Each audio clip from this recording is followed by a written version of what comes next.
हरदा बार room में senior advocate और हरदा का राष्ट्रीय स्तर पे नाम रोशन करने वाले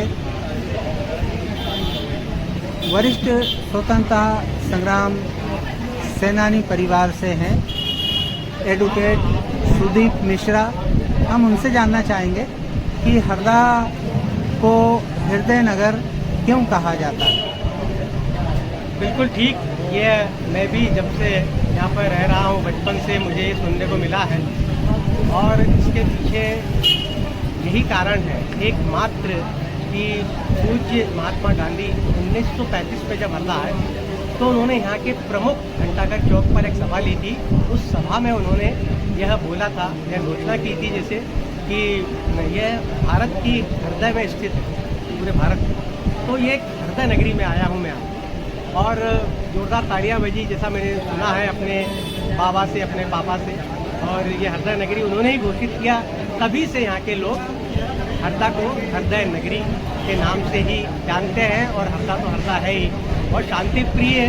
यहाँ पर हिंदू मुस्लिम समाज भी बहुत काफ़ी तादाद में है, लेकिन यहाँ पर ईश्वर कृपा से कभी कोई दंगे जैसी चीज़ या कभी कोई शांति भंग जैसी काम यहाँ पर कभी नहीं।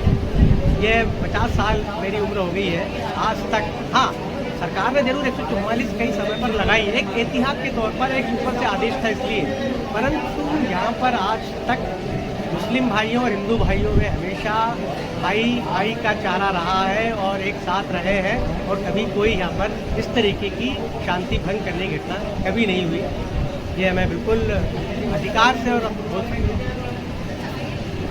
हाँ, मध्य प्रदेश के कुछ शहरों में हरदा के आसपास भी ये विवाद की स्थिति कभी बनी है, मुझे पढ़ने को मिला, सुनने को मिला, लेकिन यहाँ पर आज तक कोई विवाद नहीं हुआ। बहुत समझदार हैं यहाँ के लोग, मैं यही कहूँगा कि हमेशा ऐसी क्षण में, ऐसी घड़ी में बहुत समझदारी से काम लेते हैं, बहुत विवेक से काम लेते हैं और कभी गलत चीज़ को मन में नहीं लाते और इस तरह की घटना कभी नहीं हुई। आपके परिवार से दो लोग स्वतंत्रता संग्राम सेनानी भी रहे हैं, उनके बारे में कुछ बताएं। बिल्कुल, मेरे परिवार में मेरा यह सौभाग्य रहा है कि मेरे बाबा पहले सांसद, पहले विधायक 1962 में और फिर प्रसिद्ध स्वतंत्रता संग्राम सेनानी रहे। महात्मा गांधी जी के वो निज सचिव रहे 6 महीने तक। मुझे बहुत गर्व होता है कि उनका नाम दिल्ली तक और इधर बम्बई तक चारों दिशाओं में लोग जानते हैं। यह बहुत ही गर्व की बात है। उन्होंने अपना बलिदान दिया देश की स्वतंत्रता में, महात्मा गांधी के साथ रहे, उनके पद चिन्हों पर चले, आजीवन वे ब्रह्मचारी रहे। उन्हें तो यह ऑफर भी था कि तुम शादी कर लो महेश जी, पर उन्होंने कहा कि नहीं, मैं गांधी जी का सचिव रहा हूँ। उन्होंने मुझे कहा है कि तुम महेश देश की सेवा करो और ब्रह्मचारी रहो और शादी कभी जीवन में मत करो। तो उन्होंने इसका पालन किया। यह दूसरे मेरे जो महेंद्र दत्त मिश्र थे, वे भी फ्रीडम फाइटर थे और उन्होंने भी यहाँ पर जो सेना बनी थी उस समय अंग्रेज़ों से लड़ने के लिए, लाल सेना, वह उनके प्रतिनिधि थे और पूरे गांव-गांव से ज़िले के इकट्ठे करते थे और जो भी यहाँ पर ऊपर से खबर आती थी कि अब ये तुम्हें आंदोलन करना, ये आंदोलन करना है, दोनों कूद पड़ते थे आंदोलन में। और मेरे यहाँ मेरी दादी भी आंदोलन में भाग लेती थी। ये मेरा सौभाग्य है। सुना है कि आपके जो बाबा थे प्रोफेसर महेश दत्त मिश्र, ये हरदा लोकसभा और हरदा विधानसभा के सदस्य भी रहे हैं। क्या ये पहले ही लोकसभा और पहली विधानसभा के सदस्य रहे? जी बिल्कुल, यह पहली सांसद और पहली ही विधानसभा के विजयी विधायक और सांसद रहे हैं। और राज्यसभा सदस्य भी रहे हैं चंद्रगोपाल जी मिश्र। इनके भी जो फादर थे वे यहाँ 20 साल नगर पालिका के अध्यक्ष रहे लगातार और राज्यसभा सांसद भी रहे जब नागपुर राजधानी थी। और यहाँ के वकील भी थे मेरे दादाजी, तो वो केस लड़ने भी जाते थे और आंदोलनों में, हर आंदोलन में हरदा का नाम उन्होंने आज भी स्वर्ण अक्षरों में उनके नाम लिखा हुआ है। हरदा के गांधी के नाम से मेरे बाबा महेश दत्त जी मिश्र जो थे, क्योंकि वो सचिव थे, इसलिए जैसे ही उनकी डेथ हुई थी, उनकी जो शव यात्रा यहाँ से निकली थी, उसमें यही नारे लगे, हरदा का गांधी अमर रहे, हरदा का गांधी अमर रहे। उनके ऊपर एक पुस्तक भी लिखी है जो कि मेरे पास उसकी कॉपी भी सुरक्षित है। सभी कॉपियाँ यहाँ हरदा में है और हमने हमारे रिश्तेदारों को दी है। पूरे उनमें उनका जीवन का पूरा विवरण है, कई अच्छे लेख हैं और हरदा के गांधी उनको आज भी लोग कहते हैं। सुना है कि आपके बाबा प्रोफेसर महेश दत्त मिश्र ने जबलपुर में भी अपनी जीत के झंडे गाड़े थे और वहाँ कोई बहुत बड़ा शेर बीड़ी का कारखाना है, उस कारखाने के मालिक को भी उन्होंने स्पंज की चप्पल पहनकर और अपना प्रचार करके और उनको हराने का भी काम किया था। हाँ बिल्कुल, बाबा बहुत जिद्दी थे, महेश दत्त जी मिश्र बहुत जिद्दी थे। जिस भी चीज़ सोच लेते थे मन में वो पूरा करते थे। जबलपुर रहे थे वो क्योंकि उन्होंने सरकार ने उन्हें उस समय जबलपुर यूनिवर्सिटी का चांसलर बना दिया था, तो उन्हें ज़बरदस्ती जबलपुर में रहना पड़ा। प्रोफेसर थे इलाहाबाद यूनिवर्सिटी में भी वो, उसके बाद सीधे जबलपुर में आए, जब सांसद बने और फिर जबलपुर रहना पड़ा इसलिए क्योंकि वहाँ के चांसलर थे और वो कुछ जिम्मेदारी ऐसी बढ़ी। फिर वहाँ पे गांधी सज्जन पीठ खुली जबलपुर में, उसके भी वो प्रमुख बने, तो वो जबलपुर में ही रह के जबलपुर वाले वे हो गए। लेकिन वहाँ के फिर लोकल के जो चुनाव में बहुत वो कार्यरत थे, बहुत एक्टिव थे, हमेशा एक्टिव रहे। वहाँ भी राजनीति उन्होंने की।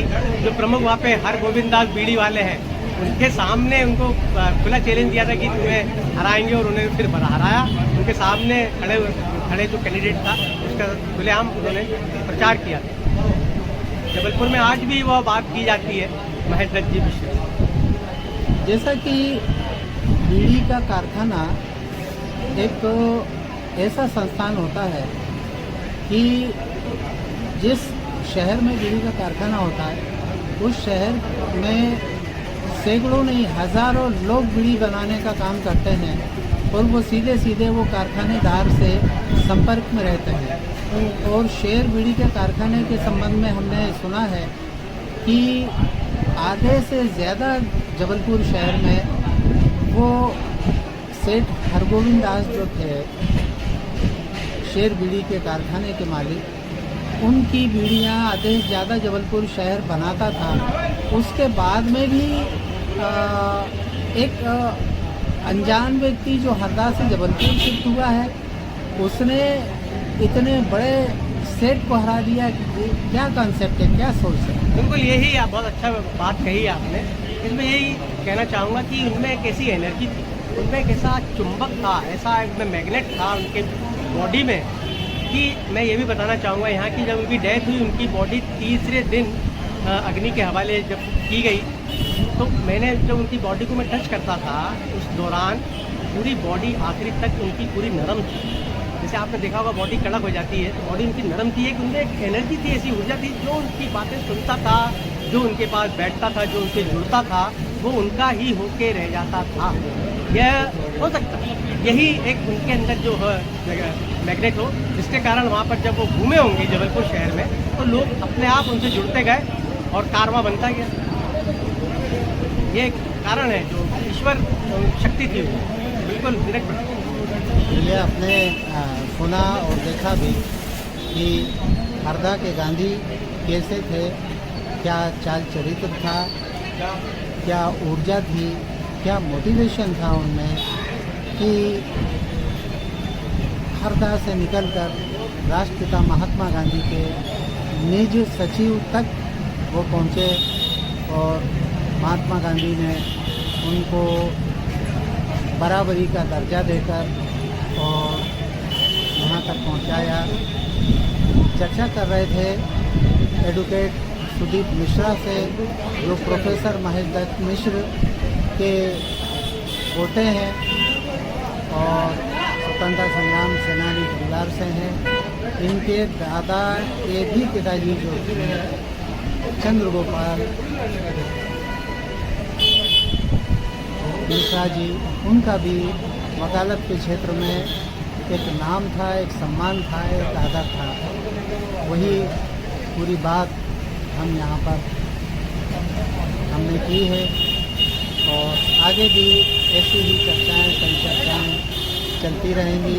आप देख रहे हैं अग्निचक्र नायक न्यूज़। ग्राउंड 0 से सैयद मोहम्मद अली चिश्ती।